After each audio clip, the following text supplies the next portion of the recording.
ರಾಜಕೀಯವಾಗಿ ಜಳಕನ್ನು ಕೊಡಬೇಕಿತ್ತು. ಇದನ್ನ ಈಗ ಸತತವಾಗಿ 10 ವರ್ಷದಿಂದನೂ ಈ ಪ್ರಯತ್ನ ಮಾಡ್ತಾ ಬರ್ತಿದ್ರು.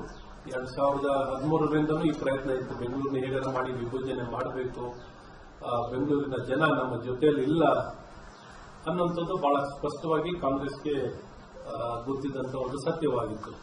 ಹಾಗಾಗಿ ಈ ಹಿನ್ನೆಲೆಯಲ್ಲಿ ರಿಸರ್ವೇಷನ್ ಮಾಡೋದಾಗ್ಲಿ, ವಾರ್ಡ್ಗಳನ್ನ ನಿರ್ಮಾಣ ಮಾಡೋದಾಗ್ಲಿ, ರಿಸರ್ವೇಷನ್ ಮಾಡ್ತಾ ನಿಮ್ಗೆ ಅದು ಕೊಡ್ತೀನಿ ಬಾ, ಇಲ್ಲಿ ಕೊಡ್ತೀನಿ, ಈ ಪಕ್ಷದವ್ರು ಬಾ, ಆ ಪಕ್ಷದವ್ರು ಬಾ, ರಿಸರ್ವೇಷನ್ ಅಲ್ಲಿ ಇಂಥ ರಾಜಕೀಯ ಹುನ್ನಾರ ಇಟ್ಕೊಂಡು ಒಂದು ಒಳ್ಳೆ ಉದ್ದೇಶದಲ್ಲಿ ನನಗನ್ಸೋದು ಈ ಜಿಪಿಎನ್ನ ಮಾಡಿರುವಂಥದ್ದು ಕಾಂಗ್ರೆಸ್ನ ದುರುದ್ದೇಶದಿಂದ, ಇದ್ಯಾವುದೂ ಸದುದ್ದೇಶದಿಂದ ಮಾಡಿಲ್ಲ. ಬೆಂಗಳೂರಿನ ಹಿತದಲ್ಲಿ ಮಾಡಿಲ್ಲ. ಬೆಂಗಳೂರಿನ ಹಿತದೃಷ್ಟಿಯಲ್ಲಿ ಇದು ಮಾರಕವಾಗಿದೆ. ಹಾಗಾಗಿ ಈ ವಿಂಗಡಣೆ, ವಿಭಜನೆ ಇವೆಲ್ಲವೂ ಮಾಡಿ ಅಧಿಕಾರ ಹಸ್ತಾಂತರ, ಇವತ್ತು ಸರ್ಕಾರದಲ್ಲಿ ಕಾರ್ಯನಿರ್ವಹಿಸಬೇಕಾಗಿರುವಂತಹ ಅಧಿಕಾರವನ್ನು ಜೊತೆಯಲ್ಲೇನೆ ಸ್ಥಳೀಯ ಸಂಸ್ಥೆಗಳ ಅಧಿಕಾರವನ್ನು ಕೇಂದ್ರೀಕರಣ ಮಾಡಿಕೊಂಡಿದ್ದಾರೆ, ಹಸ್ತಾಂತರ ಮಾಡಿಕೊಂಡಿದ್ದಾರೆ. ಹಾಗಾಗಿ ಸ್ಥಳೀಯ ಸಂಸ್ಥೆಗಳ ಸಂವಿಧಾನ ವಿರುದ್ಧವಾಗಿದೆ. ರಾಜಕೀಯ ದುರುದ್ದೇಶ, ರಿಸರ್ವೇಷನ್ ಮೂಲಕ ಎಲ್ಲರನ್ನೂ ಕಿರುಕುಳ ಕೊಟ್ಟು ಪಕ್ಷಾಂತರ ಮಾಡಿಸೋಕೆ ಮತ್ತೆ ಹೆಗಡ ಮಾಡಿ ಅಧಿಕಾರವನ್ನು ಪಡಿಬೇಕು, ಬೆಂಗಳೂರಿನಲ್ಲಿ ವಿಭಜನೆಯನ್ನು ಮಾಡಿ ಅನ್ನುವಂಥ ಪ್ರಯತ್ನದಲ್ಲಿ ಮಾಡಿರುವಂತಹ ದುರುದ್ದೇಶ ಅಂತ ಬಹಳ ಸ್ಪಷ್ಟವಾಗಿ ವ್ಯಕ್ತಪಡ್ತೀನಿ. ಇವರಿಂದ ಏನೂ ಯಾವುದನ್ನು ಒಳ್ಳೆಯದನ್ನು ಬಯಸಲಿಕ್ಕಾಗಲ್ಲ. ಎಲ್ಲಿ ಅಂದ್ರೆ ಅಲ್ಲೇ ಬೀದಿ ನಾಯಿಗಳು ಲಕ್ಷಾಂತರ ಜನಕ್ಕೆ ಕಚ್ಚೋದು, ಬೀದಿ ದೀಪಗಳು, ಮುಖ್ಯ ರಸ್ತೆಗಳಲ್ಲಿ ಹೋಗಿ ಬೀದಿ ದೀಪಗಳೆಲ್ಲ ಪಾಟೋಲ್ ಇದ್ದಾವೆ, ಸ್ಯಾನಿಟರಿ, ಕುಡಿಯೋ ನೀರಿನ ಸಮಸ್ಯೆ, ಮನೆಗಳು ನಿರ್ಮಾಣಗಳಿರಲ್ಲ, ಯಾವುದೇ ಸಾರಿಗೆ ವ್ಯವಸ್ಥೆಗಳಿಲ್ಲ, ರಸ್ತೆಗಳಲ್ಲಿ ಕಂಜೆಷನ್, ಒಂದು ಸಾರಿಗೆ, ಒಂದು ಬಿಎಂಟಿಸಿಯಲ್ಲಿ ಇವತ್ತು ಪ್ರಧಾನಮಂತ್ರಿಗಳು ಕೊಟ್ಟಿರುವಂತಹ ಬಸ್ಸಸ್ಗಳು ಬಿಟ್ರೆ ಹೊಸದಾಗಿ ತಗೊಂಡಿರೋ ಬಸ್ಸಸ್ ಯಾವುದೂ ಇಲ್ಲ. ಸೊ ಹಾಗಾಗಿ ಇವತ್ತು ಗ್ಯಾರಂಟಿಯಲ್ಲಿ, ಶಕ್ತಿ ಯೋಜನೆಯಲ್ಲಿ 500 ಕೋಟಿ ಜನ ಓಡಾಡಿದ್ದಾರೆ ಅನ್ನುವಂಥದ್ದಾಗುತ್ತೆ ಹೊರತು ಯಾವ ಬಸ್ಸು ಏನ್ ಪರಿಸ್ಥಿತಿಯಲ್ಲಿದೆ, ರಸ್ತೆ ಪರಿಸ್ಥಿತಿ ಏನಿದೆ, ಫುಟ್ಪಾತಿನ ಪರಿಸ್ಥಿತಿ ಏನಿದೆ, ಯಾವುದಿಲ್ಲ. ಒಟ್ಟಾರೆ ಬೆಂಗಳೂರನ್ನ ನಿರ್ನಾಮ ಮಾಡಿರುವಂಥದ್ದು ಈ ಕಾಂಗ್ರೆಸ್ 2.5 ವರ್ಷದಲ್ಲಿ ಏನೂ ಮಾಡಿಲ್ಲ ಅಂತ ಬಹಳ ಸ್ಪಷ್ಟವಾಗಿದೆ. ಇದಕ್ಕೆ ಆಕ್ಷೇಪ ಥಿಯೇಟರ್ ಅನ್ನುವಂಥ ಶಬ್ದವನ್ನು ಪದವನ್ನು ಬಳಕೆ ಮಾಡ್ತಾರೆ. ಅವರಿಗೆ ಕನ್ನಡ ಪದಕ್ಕೆ ಅಲರ್ಜಿ. ಹೇಳೋದು ಮಾತ್ರ ಎಲ್ಲ ಕನ್ನಡ ಅಂತ ಹೇಳ್ಬಿಟ್ಟೆಲ್ಲ ತ್ರಿಭಾಷೆ ನೀತಿ ಅಂತಂದವರು ಈ ದೇಶದಲ್ಲಿ ಕಾಂಗ್ರೆಸ್ನವರು. ಈಗಿದ್ದಕ್ಕಿದ್ದಂಗೆ ಅಧಿಕಾರ ಇಲ್ಲ ಅಂದಾಗ ಏನೇನೋ ಕತೆ ಇರ್ತಾರೆ. ತ್ರಿಭಾಷಾ ನೀತಿಯನ್ನ ಸ್ವಾತಂತ್ರ್ಯ ಬಂದ ಕಾಲದಿಂದಲೂ 3 ಲ್ಯಾಂಗ್ವೇಜ್ ಪಾಲಿಸಿನ ತಂದು ಮಾಡಿಕೊಟ್ಟವರು. ಹಿಂದಿಯನ್ನ ಏರಿದವರೇ ಕಾಂಗ್ರೆಸ್ನವರು. ಹಿಂದಿ ಏರಿದ ಪ್ರಯತ್ನವನ್ನು ಮಾಡ್ತಿದ್ದವರೇ ಕಾಂಗ್ರೆಸ್ನವರು. ಇವತ್ತು ಬೃಹತ್ ಅನ್ನಕ್ಕೆ ನಿಮ್ಗೇನು ಕಷ್ಟ ಆಗುತ್ತಾ? ಗ್ರೇಟರ್ ಬೆಂಗಳೂರು ಅಂತ ಯಾಕೆ ಇಟ್ಟಿದ್ದೀರಾ? ಅದು ಇವ್ರನ್ನ ಕೇಳಬೇಕು ಉತ್ತರ. ಬರೀ ನೀವೇನಾರ ಬೇರೆ ಬೇರೆ ವಿದೇಶಕ್ಕೇನೆ ಕೇಟರ್ ಮಾಡುವಂತದ, ವಿದೇಶಕ್ಕೆ ಕೇಟರ್ ಮಾಡಬೇಕು, ಹೆಸರು ವಿದೇಶಕ್ಕೆ ಕೇಟರ್ ಮಾಡುವಂತ ರೀತಿಯಲ್ಲಿ ನೀವು ಏನೇ ನಾಮಕರಣ ಮಾಡಿದ್ರು ಆ ವಿದೇಶದವರಿಗೆ ಸಲ್ಲುವಂತ ರೀತಿಯಲ್ಲಿ ಸ್ಥಳೀಕರ ಭಾವನೆಗಳಿಗೆ ಸಲ್ಲಲ್ಲ. ನಾವೇನೇನು ವಿದೇಶದ ಬೇರೆ ಬೇರೆ ದೇಶಕ್ಕೆ ಸಲ್ಲುವಂತ ಸರ್ಕಾರ ಕಾಂಗ್ರೆಸ್ ಸರ್ಕಾರ ಅಂತ ಬಹಳ ಸ್ಪಷ್ಟವಾಗಿ ಇದರಲ್ಲಿ ವ್ಯಕ್ತವಾಗ್ತಿದೆ. ಹಾಗಾಗಿ ಇದನ್ನು ಸಂಪೂರ್ಣವಾಗಿ ಖಂಡಿಸ್ತೀವಿ. ಕನ್ನಡ ಪದನೇ ಬಳಕೆಯನ್ನ ಮಾಡಬೇಕು, ಗ್ರೇಟರ್ ಅನ್ನ ತೆಗೆದಾಕಿ ಕನ್ನಡದಲ್ಲೇನೆ ಪದ ಬಳಕೆಯನ್ನು ಮಾಡಿ ಅಂತ ಸಲಹೆ. ನಾಳಿದ್ದು ಒಂದು ಕಾರ್ಯಕ್ರಮ ಇದೆ, ಅಂತಾರಾಷ್ಟ್ರೀಯ ಮಟ್ಟದಲ್ಲಿ ಒಂದು ಕಾರ್ಯಕ್ರಮವನ್ನು ಏರ್ಪಡಿಸಲಾಗಿದೆ. ಮೊಹಮ್ಮದ್ ಪೈಗಂಬರ ಜನ್ಮ ದಿನಾಚರಣೆ ಅಂಗವಾಗಿ ಜಮೀರ್ ಅಹಮದ್ ಅವರ ನೇತೃತ್ವದ ಕಾರ್ಯಕ್ರಮ. ವಿದೇಶದಿಂದ ಬರುವಂತಹ ಧರ್ಮ ಪ್ರಚಾರಕರು, ವೀಸಾದಿಂದ ಬರುವಂತಹ ಧರ್ಮ ಪ್ರಚಾರಕರು ಈ ಭಾಷಣ ಮಾಡುವಂತಿಲ್ಲ ಅಂತ ಒಂದಿದೆ. ಅದರಲ್ಲಿ ಭಾಷಣಕ್ಕೆ ಅವಕಾಶ ಕೊಡೋದ್ರ ಬಗ್ಗೆ ಈಗ ಹಿಂದೂ ಸಂಘಟನೆಗಳು ಕೂಡ ವಿರೋಧ ವ್ಯಕ್ತಪಡಿಸ್ತಾ ಇದ್ದಾರೆ. ಖಂಡಿತ ಏನೇ ಕಾನೂನು ಉಲ್ಲಂಘನೆ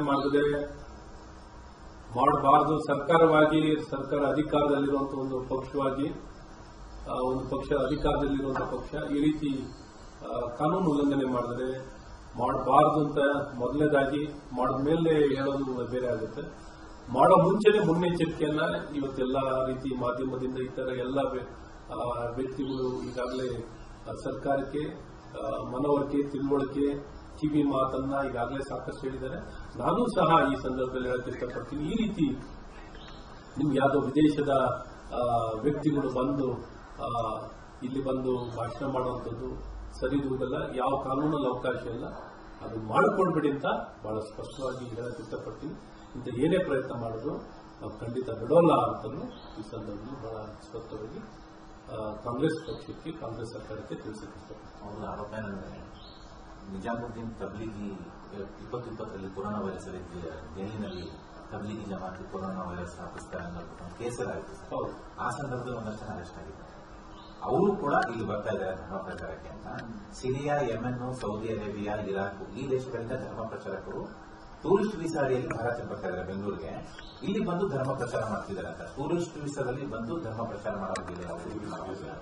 ಹೌದು, ಖಂಡಿತ ಈಗ ನೋಡಿ, ಈ ನಿರ್ಬಂಧನೆಗಳಿದ್ದಾಗ ಈ ನಿರ್ಬಂಧನೆಯನ್ನ ಒಂದು ಜವಾಬ್ದಾರಿತ್ವವಾಗಿ ಕಾನೂನು ಯಾವಾಗಲೂ ಸಂವಿಧಾನನ ಜೇಬಲಿಟ್ಕೊಂಡು ಓಡಾಡುವಂತ ನಮ್ಮ ಕಾಂಗ್ರೆಸ್ ನಾಯಕರುಗಳು ಇದನ್ನೆಲ್ಲ ಅರ್ಥ ಮಾಡ್ಕೋಬೇಕು. ಸುಮ್ಮನೆ ನಾಟಕ ಮಾಡೋದಿಲ್ಲ, ಅದನ್ನು ಪಾಲನೆ ಮಾಡುವಂಥದ್ದು ಆಗಬೇಕು. ಹಾಗಾಗಿ ಇವತ್ತೇನು ಟೂರಿಸ್ಟ್ ವೀಸಾದಲ್ಲಿ ಬಂದಾಗ, ಈವನ್ ಡಿಪ್ಲೊಮ್ಯಾಟಿಕ್ ವೀಸಾದಲ್ಲಿ ಬಂದರೂ ಸಹ ಏನ್ ಕಾರ್ಯಕ್ರಮ ಮಾಡಬೇಕು, ಏನ್ ಮಾಡಬಾರ್ದು ಅನ್ನುವಂಥ ನಿರ್ಬಂಧನೆಗಳಿರ್ತವೆ. ಇವಾಗ ನಾವುಗಳು ಎಲ್ಲೇ ಹೋಗ್ಬೇಕು ಅಂದ್ರೆ, ಎಲ್ಲೇ ಮೀಟ್ ಆಗಿ ಏನೇ ಹೋಗ್ಬೇಕು ಮಾಡಬೇಕಂದ್ರೆ ಎಲ್ಲರಿಗೂ ಪ್ರತಿಯೊಬ್ಬರಿಗೂ ಅನ್ವಯ, ಪ್ರತಿಯೊಬ್ಬ ವ್ಯಕ್ತಿಗೆ ಅನ್ವಯ. ಅದರಲ್ಲೂ ಸಾರ್ವಜನಿಕವಾಗಿ ಈ ರೀತಿ ಬಹಿರಂಗವಾಗಿ ಯಾವ ರೀತಿ ಅವಕಾಶವಿಲ್ಲ, ಇದನ್ನ ಅವಕಾಶವನ್ನು ಮಾಡಿಕೊಟ್ರೆ ಯಾವ ರೀತಿ ಸರ್ಕಾರ, ಯಾವ ರೀತಿ ಏನಾರ ಕಾನೂನನ್ನ ತಿಳುವಳಿಕೆ ಇರುವಂತ ಸರ್ಕಾರನ, ಕಾನೂನು ಪಾಲನೆಗೆ ಗೌರವಿಸುವಂತ ಸರ್ಕಾರನ, ಅಥವಾ ಕಾನೂನು ವಿರುದ್ಧವಾಗಿರುವಂತ ಸರ್ಕಾರನ, ಹಾಗಾಗಿ ಇದಕ್ಕೆ ಈ ಸರ್ಕಾರಕ್ಕೆ ಯಾವ ನೈತಿಕತೆ ಇರುತ್ತೆ ಮುಂದುವರಿಲಿಕ್ಕೆ, ಯಾವ ನೈತಿಕತೆ, ಏನ್ ಘನ ಕಾರ್ಯಕ್ಕೆ, ಏನ್ ಘನ ಸಾಧನೆಗೆ ಯಾವ ಕಾನೂನನ್ನು ಗೌರವಿಸುವ ವಿಚಾರವೇ ಗೊತ್ತಿಲ್ಲದಂತ ಈ ಸರ್ಕಾರ ನಿಮಗೆ ಮುಂದುವರಿಲಿಕ್ಕೆ ಯಾವ ನೈತಿಕತೆ ಇರುತ್ತೆ. ಹಾಗಾಗಿ ಇವತ್ತು ಇದನ್ನೆಲ್ಲ ಬಹಳ ಸೂಕ್ಷ್ಮವಾಗಿ ಸರ್ಕಾರ, ಕಾಂಗ್ರೆಸ್ ಸರ್ಕಾರ ಇದನ್ನೆಲ್ಲ ಗಮನಿಸಿ ಇಂಥದ್ದು ಯಾವುದಕ್ಕೂ ಆಸ್ಪದವನ್ನು ಕೊಡದೆ ನಿರ್ಬಂಧನೆಗೆ ಒಳಗಾಗಿರುವಂತಹ ಪ್ರವಾಸಿಗರ ವೀಸಾದಲ್ಲಿ ಬಂದಿರುವಂತಹ ವ್ಯಕ್ತಿಗಳಿಗೆ ಏನ್ ನಿರ್ಬಂಧನೆ ಇದೆಯೋ ಅದು ಅನ್ವಯ ಆಗಬೇಕು, ಅದು ಪರಿಪಾಲನೆ ಆಗಬೇಕು ಅನ್ನೋದು ನಮ್ಮ ಒತ್ತಾಯ. ಸಿಎಂ ಕೂಡ ಪಾಲ್ಗೊಳ್ತಾರೆ, ಸಮೀರ್ ಪಾಲ್ಗೊಳ್ಳಿ, ಮುಖ್ಯಮಂತ್ರಿ ಪಾಲ್ಗೊಳ್ಳಿ, ಒಂದಷ್ಟು ಇವರು ಪಾಲ್ಗೊಳ್ಳುವ ಮೂಲಕ ಇನ್ನ ಹೆಚ್ಚು ಜವಾಬ್ದಾರಿ ಸರ್ಕಾರ ಮೇಲೆ ಇರ್ತದೆ. ಯಾವಾಗ ಇವರು ಪಾಲ್ಗೊಳ್ತಿದ್ದಾರೋ ಆಗ ಜವಾಬ್ದಾರಿ ಹೆಚ್ಚಾಗುತ್ತೆ ಇವ್ರ ಮೇಲೆ. ಅವರ ಉಪಸ್ಥಿತಿಯಲ್ಲಿ ಇಂತಹ ಕಾನೂನು ಉಲ್ಲಂಘನೆ ಆದರೆ ಇದು ಕ್ಯೂರ್ ಸರ್ಕಾರ, ಮೂಕರಲ್ಲ, ಇದು ಕೂಡ್ರು ಸರ್ಕಾರ ಅಥವಾ ಕ್ಯೂರ್ ಸರ್ಕಾರ ಅಂತ ಆಗುತ್ತೆ. ಹಾಗಾಗಿ ಇದರಿಂದ ಜಾರ್ಕೊಳ್ಳೋಕ್ಕೇನಾಗಲ್ಲ. ಮತ್ತೆ ಈ ರೀತಿ ಏನನ್ನು ಮಾಡ್ಲಿಕ್ಕೆ ಕೊಟ್ಟಿದ್ದಾರೆ ಅಂತ ನನಗೂ ಅರ್ಥ ಆಗಲ್ಲ.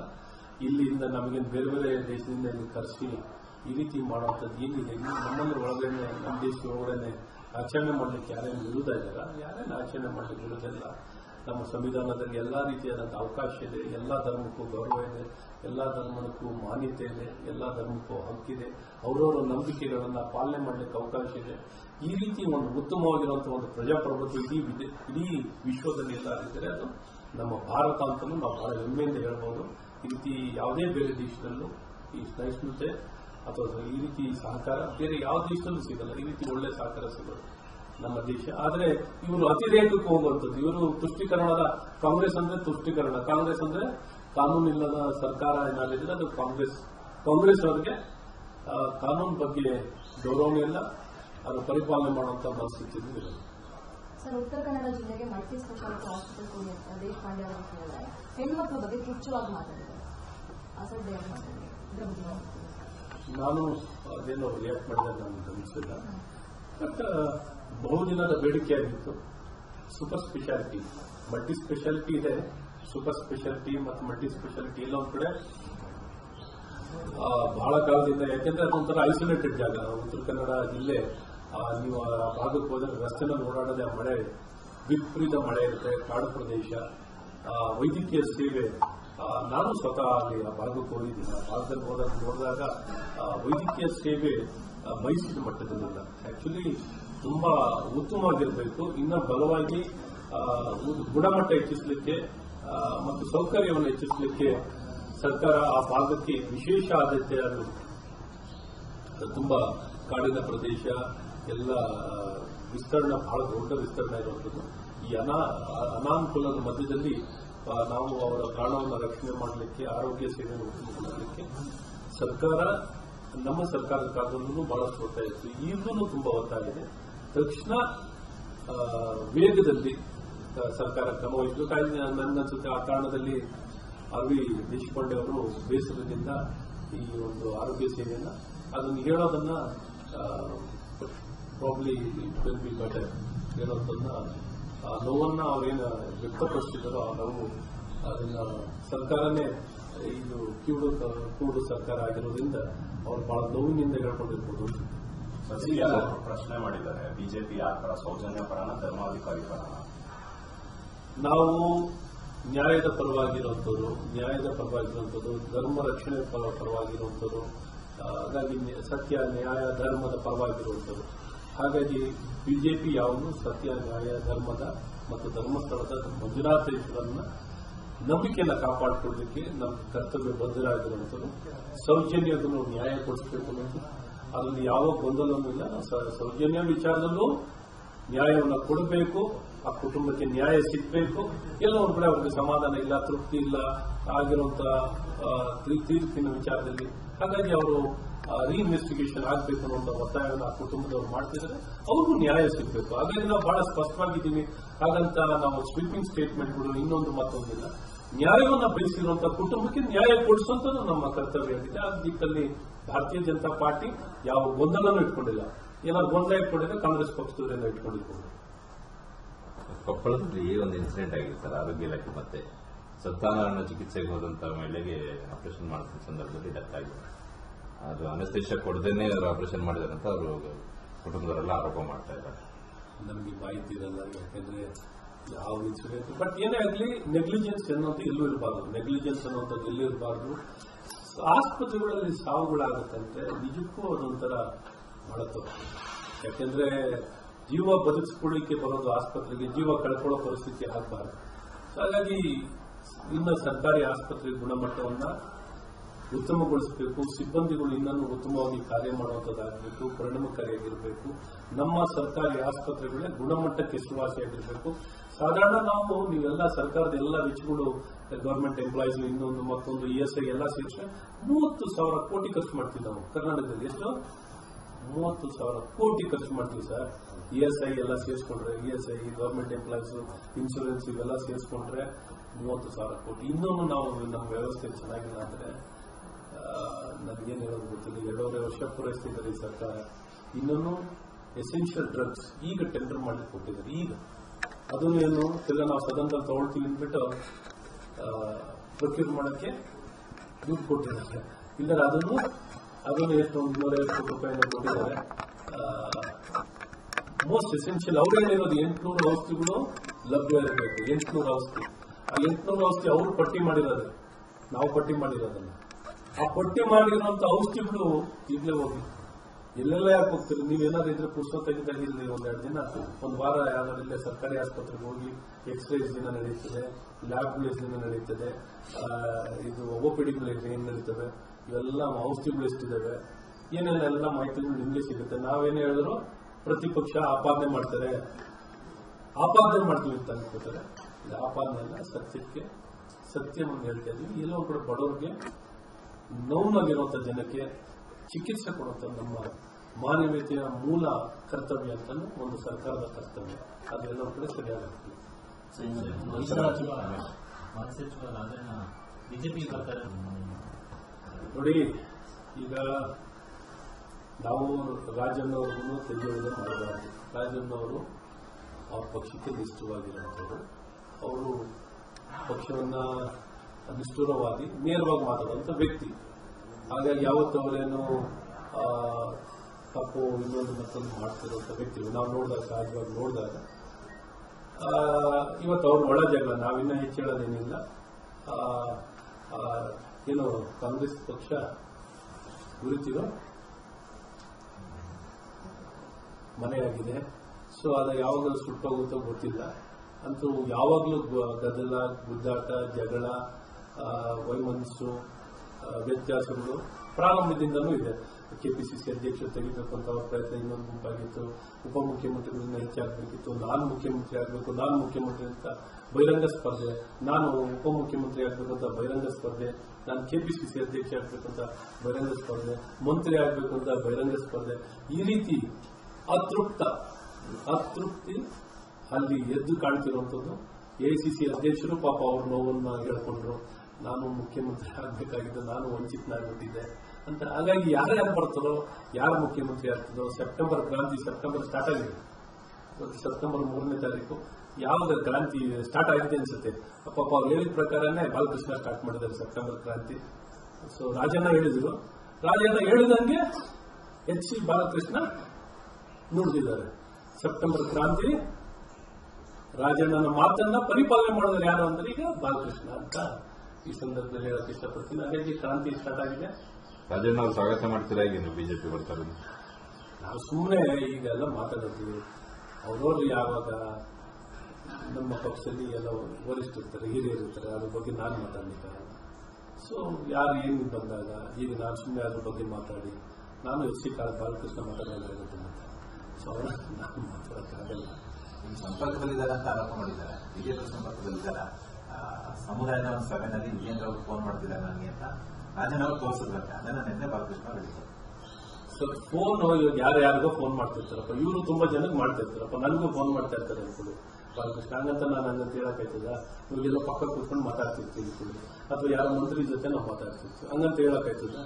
ಸೊ ಯಾರ್ಯಾರು ಸಂಪರ್ಕದಲ್ಲಿ ಮಾತಾಡ್ತಾರೆ. ಈಗ ಪ್ರಾರಂಭದಲ್ಲಿ ಹೇಳಿದ್ನಲ್ಲ ನಾನು, ಈಗ ಸೆಪ್ಟೆಂಬರ್ ಕ್ರಾಂತಿ ಈ ರೀತಿ ರಾಜಣ್ಣ ಅವರಿಗೆ ಕೆಳಿಯೋದೆ ಮಾಡುವಂಥದ್ದು, ಅವಮಾನ ಮಾಡುವಂಥದ್ದು, ಹಿರಿಯ ರಾಜಕಾರಣಿ ತಮ್ಮ ಅವ್ರ ಪಕ್ಷದಲ್ಲೇ ಇರಬೇಕಾದ್ರೆ ಈ ರೀತಿ ಬಹಿರಂಗವಾಗಿ ಹೇಳಿಕೆ ಕೊಟ್ಟದ್ದು ಎಷ್ಟು ಮಟ್ಟಿಗೆ ಅದು ಸಮರ್ಥಿಸ್ಕೊಳ್ತದೆ ಅಂತ ನನಗೂ ಗೊತ್ತಿಲ್ಲ. ಕಾಂಗ್ರೆಸ್ ಪಕ್ಷ ಈ ರೀತಿ ಹೇಳಿಕೆಗಳನ್ನು ಯಾವ ರೀತಿ ಸಮರ್ಥಿಸ್ಕೊಳ್ತಾರೋ ಗೊತ್ತಿಲ್ಲ ನನಗೆ. ಈ ರೀತಿ ರಾಜಣ್ಣ ಅವ್ರ ಮೇಲೆ ಒಬ್ಬ ಶಾಸಕ ಎಚ್.ಸಿ. ಬಾಲಕೃಷ್ಣ ಈ ರೀತಿ ಹೇಳಿಕೆ ಕೊಡೋದು ಎಷ್ಟು ಮಟ್ಟಿಗೆ ಸರಿ? ರಾಜಣ್ಣ ಅವರು ಹೇಳಿದ್ದಾರೆ, ಡಿ.ಕೆ.ಶಿ ಅವರೇ ಅವರ ಟೀಮ್ ಕಟ್ಕೊಂಡು ಬಿಜೆಪಿಗೆ ಸಿಎಂ ಆಗೋದಕ್ಕೆ ಹೋಗ್ತಾ ಇದ್ದಾರೆ ಅದನ್ನು ಹೇಳಿದ್ನಲ್ಲ. ಅವ್ರಿಗೂ ಒಬ್ಬ ಅವ್ರ ಪಕ್ಷದಲ್ಲಿದ್ದಾಗ ನಾವು ಈ ರೀತಿ ಬರ್ತಿದ್ದಾರೆ ಅಂತ ನಾವು ತಪ್ಪಾಗುತ್ತೆ. ಇಂಥವು ಈ ಮುಂಚೆನೂ ಇದ್ರ ಬಗ್ಗೆ ನೀವು ಕೇಳಿದ್ರೆ ನನಗೆ ರಿಯಾಕ್ಷನ್ ಅದು ಇದೇ ಮಾತನ್ನ ಹೇಳಿದ್ವಿ. ಸೊ ನಾವು ಸುಮ್ಮನೆ ಯಾರನ್ನ ಅವರಂಗೆ ಲೂಸ್ ಟಾಕ್ಗಳನ್ನ ಮಾತಾಡೋಕ್ಕಾಗಲ್ಲ. ಸೊ ಯಾವತ್ತೂ ನಮ್ಮ ಜೊತೆ ಇಂಥ ಸಂಪರ್ಕಗಳು ಅವ್ರು ಯಾರು ಬಂದಿಲ್ಲ, ಬಂದಿದ್ರೆ ನಮಗೂ ಗೊತ್ತಿಲ್ಲ. ನಮಗೂ ಗೊತ್ತಿದ್ದಂಗೆ ಯಾರು ಈ ವ್ಯಕ್ತಿಗಳು ಯಾರು ನಮ್ಮ ಸಂಪರ್ಕಕ್ಕೆ ಬಂದಿರೋದು ಏನಿಲ್ಲ, ನಮ್ಗೆ ಗೊತ್ತಿಲ್ಲ. ನನಗಂತೂ ಗೊತ್ತಿಲ್ಲ. ಗೊತ್ತಿರೋರು ಯಾರಾಗಿದ್ದರೆ ಅವ್ರನ್ನ ಮೈಸೂರು ದಸರಾಗೆ ಅಧಿಕೃತ ಆಹ್ವಾನ ಕೊಡ್ತಾರೆ. ಏನ್ ಹೇಳಿದ್ನಲ್ಲ, ಈ ಇಡೀ ಲೋಪಗಳು, ಕಾಂಗ್ರೆಸ್ ಪಕ್ಷದ ಎಲ್ಲಾ ಲೋಪಗಳನ್ನ, ಈ ಏನು ಅನುಭವದ ಕಾಂಗ್ರೆಸ್ ಪಕ್ಷದಲ್ಲಿ ತುಂಬಾ ಅನುಭವ ಇದೆ, ಆಡಳಿತ ಅಧಿಕಾರದಲ್ಲಿದ್ದು ತುಂಬಾ ಅನುಭವ ಇದೆ, 16 ವರ್ಷಗಳು. ಜನರ ಗಮನ ಎಲ್ಲ ಒಂದ್ ಕಡೆ ಡೈವರ್ಟ್ ಮಾಡಬೇಕು ಅಂತ ಇವರು ಇಂಥ ಧರ್ಮಸ್ಥಳದ ಎಪಿಸೋಡ್ನಾಗಲಿ, ಇವತ್ತು ಬಾನು ಮುಸ್ತಾಕ್ ಅವರ ವಿಚಾರ ಆಗಲಿ, ಚಾಮುಂಡಿ ತಾಯಿಯ ಏನು ದಸರಾ ಹಬ್ಬ ಉದ್ಘಾಟನೆ ಮಾಡುವಂತ ಪೂಜೆ ಸಲ್ಲಿಸಲಿಕ್ಕೆ ಮತ್ತು ದಸರಾ ಕಾರ್ಯಕ್ರಮ ಉದ್ಘಾಟನೆ ಮಾಡಲಿಕ್ಕೆ ಅವ್ರು ಕರೆದಿರೋದು ಕಾಂಟ್ರವರ್ಸಿ ಕ್ರಿಯೇಟ್ ಮಾಡೋಕ್ಕೆ, ಅಟೆನ್ಷನ್ ಡೈವರ್ಟ್ ಮಾಡಲಿಕ್ಕೆ ಈ ಪ್ರಯತ್ನವನ್ನು ಕಾಂಗ್ರೆಸ್ ಸರ್ಕಾರ ಒಂದಷ್ಟು ಎಳ್ಳಷ್ಟು ಸೂಕ್ಷ್ಮತೆ. ಯಾವ ಒಂದು ಧರ್ಮ ಇದು ನಾಡ ನವರಾತ್ರಿ ಹಬ್ಬ ಅಂದ್ರೇನು? ಹಿಂದೂಗಳ ಒಂದು ಪವಿತ್ರ ಹಬ್ಬ, ನಮ್ಮ ನಂಬಿಕೆ ಹಬ್ಬ. ಯಾರಿಗೆ ಯಾವ ನಂಬಿಕೆ ಇಲ್ಲ, ಯಾವ ಧರ್ಮದ ಬಗ್ಗೆ ನಂಬಿಕೆ ಇಲ್ಲದವ್ರನ್ನ ನೀವು ಪೂಜಿಸಲಿಕ್ಕೆ ಚಾಮುಂಡಿ ತಾಯಿಗೆ ಪೂಜಿಸ್ತಾರೋ ಸುಮ್ಮನೆ ಏನ್ ಮಾಡ್ತಾರ? ಪೂಜೆ ಮಾಡ್ತಾರೆ. ಯಾರು ಯಾವ ನಂಬಿಕೆ ಇಲ್ಲ ಅಂತ ಕರೆಸ್ಬಿಟ್ಟು ನೀವು ಪೂಜೆ ಮಾಡ್ಲಿಕ್ಕಾಗಲ್ಲ. ಎಷ್ಟು ಮಟ್ಟಿಗೆ ಯಾಕೆ ಚೆಲ್ಲಾಟ ಆಗ್ತೀರಾ? ಅದನ್ನು ಸಮರ್ಥಿಸ್ಕೊತೀರಾ, ಸಮರ್ಥನೆ ಮಾಡ್ಕೊಳ್ಳುವಂಥದ್ದು ಏನ್ ನನಗೇನು ಅರ್ಥ ಆಗಲ್ಲ. ಮನಬಂದಂತೆ ಕಾಂಗ್ರೆಸ್ ಸರ್ಕಾರ ನಡ್ಕೊಳ್ತಿರೋಂಥದ್ದು ಭಾವನೆಗೆ ಖಂಡಿತ ನನಗನ್ಸುತ್ತೆ ನಮ್ಮ ನಾಡಿನ ಜನರು ಯಾವ ಕಾರಣದಲ್ಲೂ ಇದಕ್ಕೆ ಅವಕಾಶವನ್ನು ಮಾಡಿಕೊಡಲ್ಲ, ಯಾವ ಕಾರಣದಲ್ಲೂ ಅವಕಾಶ ಮಾಡಿಕೊಡಲ್ಲ. ಇದನ್ನ ತಡೀತೀವಿ ಅನ್ನೋಂಥದ್ದನ್ನ ಬಹಳ ಸ್ಪಷ್ಟವಾಗಿ ಇವತ್ತು ಈ ನಾಡಿನ ಜನತೆ ಈ ದಸರಾ ಹಬ್ಬವನ್ನು ಮಸಿ ಬೆಳೆಯುವಂಥ ಕೆಲಸ ಈ ಕಾಂಗ್ರೆಸ್ ಸರ್ಕಾರ ಮಾಡುವಂಥದ್ದು ಆಗೋದು ಬೇಡ ಅಂತ ಬಹಳ ಸ್ಪಷ್ಟವಾಗಿರುತ್ತೆ. ಬಾರಿ ಇವಾಗ ಹಲವಾರು ಜನ ಹೇಳಿಕೆ ಕೊಟ್ಟಿದ್ದಾರೆ. ಮತ್ತು ಮೈಸೂರು ಮನೆತನದ ನಮ್ಮ ಈಗಿರುವಂಥ ಮಹಾರಾಜರು, ಲೋಕಸಭಾ ಸದಸ್ಯರಾಗಿರುವಂಥ ಯದುವೀರವರು, ರಾಜಮಾತಾಗಿರುವಂಥ ಪ್ರಮೋದ ದೇವಿಯವರು ಎಲ್ಲರೂ ಹೇಳಿಕೆ ಕೊಟ್ಟರೆ, ಸಾರ್ವಜನಿಕರು, ಪ್ರತಾಪ್ ಸಿಂಹ ಎಲ್ಲರೂ, ನಮ್ಮ ಅಧ್ಯಕ್ಷರು ಎಲ್ಲರೂ ಹೇಳಿಕೆ ಕೊಟ್ಟರೆ, ಎಲ್ಲರೂ ಬಹಳ ಸ್ಪಷ್ಟವಾಗಿ ವಿರೋಧವಾಗಿದ್ದಾರೆ. ಇಂಥ ಯಾವುದೇ ಪ್ರಯತ್ನಕ್ಕೆ ಕಾಂಗ್ರೆಸ್ ಅಟೆನ್ಷನ್ ಡೈವರ್ಷನ್ ಟ್ಯಾಕ್ಟಿಕ್ಸ್ ಇವರೆಲ್ಲ ಲೋಪ ಮುಚ್ಚಿಕೊಳ್ಳುತ್ತೆ. ಕೇಂದ್ರ ಈ ಆಸ್ಪತ್ರೆಗಳು ಇನ್ನೊಂದು ಮತ್ತೊಂದು ಎಲ್ಲವನ್ನು ಮುಚ್ಚಾಕೊಳ್ಳೋಕೆ ಮಾಡ್ತಿರೋಂಥ ಪ್ರಯತ್ನ ಇದೆ. ಇದರಲ್ಲಿ ಎಕ್ಸ್ಪರ್ಟ್ಗಳಿವೆ. ಮೀಸಲಾತಿ ವಿಚಾರಕ್ಕೆ ಸಂಬಂಧಪಟ್ಟಂತೆ ಕ್ರಿಶ್ಚಿಯನ್ನಲ್ಲಿ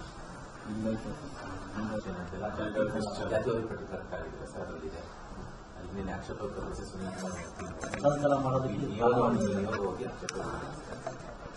ಪೂರ್ವ ಮುಸ್ಲಿಂ, ಪೂರ್ವ ಕ್ರಿಶ್ಚಿಯನ್ ಯಾವ ಥರ ಬೇಜಾರು ಗೊತ್ತಿಲ್ಲ ನನಗೆ. ಇದು ಒಂದ್ಸಲಿ ಮತಾಂತರ ಆದ್ಮೇಲೆ ಇದು ಪ್ರಶ್ನೆಯಲ್ಲಿ ಬರ್ತದೆ ಅಂತ ನನಗೂ ಗೊತ್ತಿಲ್ಲ. ಮತಾಂತರ ಆದ್ಮೇಲೆ ಬಹಳ ಕಾನೂನಲ್ಲಿ ಬಹಳ ಸ್ಪಷ್ಟವಾಗಿದೆ, ಹಳೆ ಜಾತಿಗಳು ಅವರಿಗೆ ಅನ್ವಯ ಆಗಲ್ಲ ಅನ್ನೋದು. ಮತಾಂತರ ಆಗ್ಬೇಕಷ್ಟೇ ಆದಂಥವ್ರಿಗೆ ಇದನ್ನೆಲ್ಲ ಪುನಃ ಏನು ಹೇಳಿದ್ನಲ್ಲ, ಈ ಮತಾಂತರ ಮಾಡುವಂಥವ್ರಿಗೆ ಪೂರಕವಾಗಿ ಈ ಕಾಂಗ್ರೆಸ್ ಸರ್ಕಾರ ಮಾಡ್ತಿರೋಂಥ ಒಂದು ಪ್ರಯತ್ನವಾಗಿದೆ ಅಂತ ಈಗಾಗಲೇ ಬಹಳ ಸ್ಪಷ್ಟವಾಗಿ ಎಲ್ಲರೂ ವ್ಯಕ್ತಪಡಿಸಿದ್ದಾರೆ. ಹಾಗಾಗಿ ಇಂಥ ಎಲ್ಲಾ ಪ್ರಯತ್ನಗಳನ್ನ ಯಾವ ದುರುದ್ದೇಶದಿಂದ ಏನ್ ಮಾಡ್ತಿರೋಂಥ ಈ ಪ್ರಯತ್ನಗಳನ್ನ ಖಂಡಿಸ್ತೀವಿ. ಇಂಥ ಯಾವುದೇ ಪ್ರಯತ್ನಗಳನ್ನ ತಕ್ಷಣ ನಿಲ್ಲಿಸಿ ಅಂತಲೂ ಸರ್ಕಾರಕ್ಕೆ ಒತ್ತಾಯ. ಚಾಮುಂಡಿ ಚಲೋ ಯಾವುದು ಚಾಮುಂಡಿ ಚಲೋ ಇಲ್ಲ, ಸರ್ಕಾರ ಮನವರಿಕೆಯಾಗಿ ಇದನ್ನೆಲ್ಲ ಹಿಂದೆ ಪಡ್ತಾರೆ ಅಂತ ಅನ್ಕೊಳ್ಳೋದು. ಸರ್, ಇವತ್ತು ಅಧಿಕೃತವಾದ ಆಹ್ವಾನ ಕೊಡೋದಕ್ಕೆ ನೋಡೋಣ. ನನ್ನ ಪಕ್ಷದಲ್ಲಿ ವರಿಷ್ಠರು ಚರ್ಚೆ ಮಾಡಿ ಬಗ್ಗೆ ಏನೇನು ಕಾರ್ಯಕ್ರಮ ರೂಪಿಸಬೇಕು